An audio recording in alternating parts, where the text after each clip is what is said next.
गुरुवारच्या तुमचं आमचं सेम असतं या मालिकेमध्ये ईशान गौरीला कॉफी शॉपमध्ये ठरल्यानुसार भेटायला निघतो. तितक्यात डायरेक्टर पंकज यांचा ईशानला कॉल येतो आणि एका फिल्मच्या सीनसाठी अर्जंट फोटोशूट करायचंय असं सांगून ईशानला भेटायला बोलवतो. फोटो सेशन मधील ईशानचा गेटअप हा सीन सुद्धा एक गमतीचा विषय झालाय.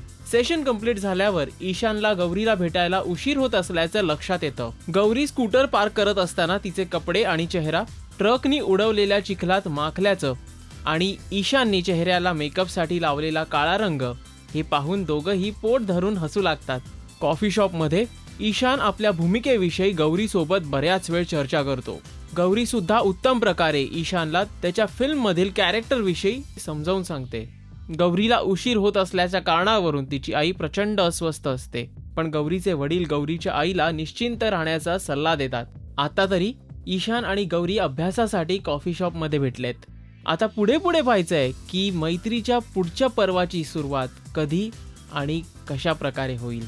तुमचं आमचं सेम असतं या मालिकेचे लेटेस्ट अपडेट्स जाणून घेण्यासाठी पाहत रहा राजश्री मराठी.